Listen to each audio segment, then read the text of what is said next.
Now we'll be looking at the verb ser in Spanish. The verb ser means to be.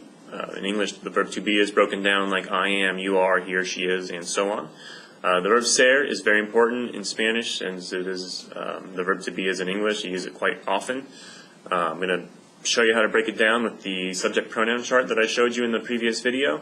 If you need to reference that again, just go back to my other video about subject pronouns so that you can get caught up on what each one means.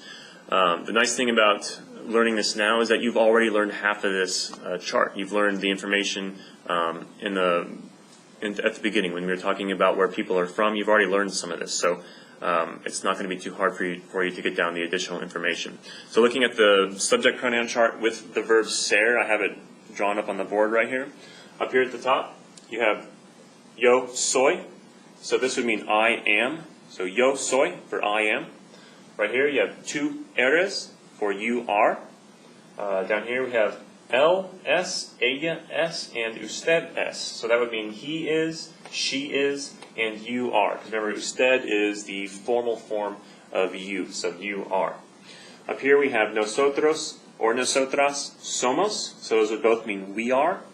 Over here we have vosotros or vosotras sois for you, plural are, like you guys are something.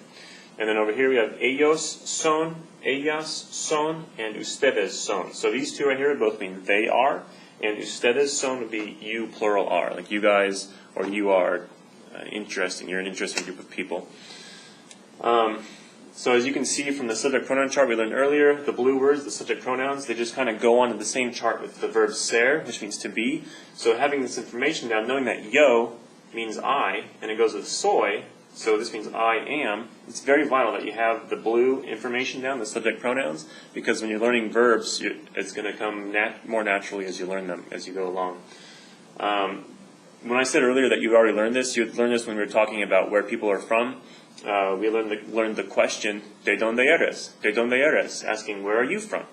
And then we answer that question with yo soy de California, for example. I'm from California. I'm from California.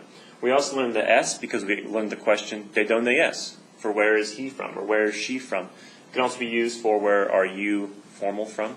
And then we answer that question with es de for he or she is from, and then a place. So you've already learned soy, eres, and es. So the new information here are these three green words over here.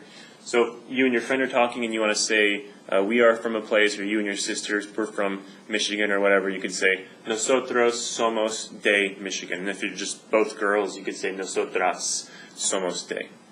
Over here we have vosotros or vosotras. So if I wanted to say to my students, if I knew they were all from California for sure, I could say vosotros or vosotras if they're all girls, sois de, and then the place. And then over here, if I want to say they, as in those guys or those girls, are from a place, I could say ellos son de California. If it's just girls, I want to say they are from Mexico. Ellas son de Mexico. And lastly, if I wanted to say you guys are from a place, I could say ustedes son de, and then the place. Again, if you aren't familiar with these words in blue, what each one means, go back to my previous video about the subject pronouns, and you can fill yourself in on the information from there.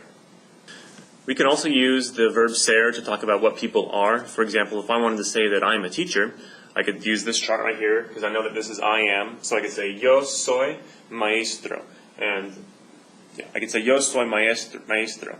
If you're a student, you could say yo soy estudiante. Yo soy estudiante. If your friend is a student, you just want to say he is a student. Él es estudiante. Él es estudiante. Again, for a girl, she is. You could say ella es estudiante. Also, when you're using the verb ser to describe what people are, or using adjectives to describe them, you have to keep in mind gender in Spanish. As nouns, all nouns in Spanish have gender, and their adjectives that go along with those nouns will also have gender. So, for example, if you had a female Spanish teacher and she wanted to say that she's a teacher, instead of like me saying yo soy maestro, your female Spanish teacher would say yo soy maestra with an A at the end of it, because she's a girl, she's a female. So she would say maestra. If we're going to get into this the adjectives and the gender agreement later on, but there's little things like that that you can pick up on along the way. If you have a neighbor who's a police officer, you don't say he is a police officer. You could just say él es policía. In English, you say he is a police officer. In Spanish, when you're using saying what people are, you don't have to have that extra article, the a. You can just say él es policía.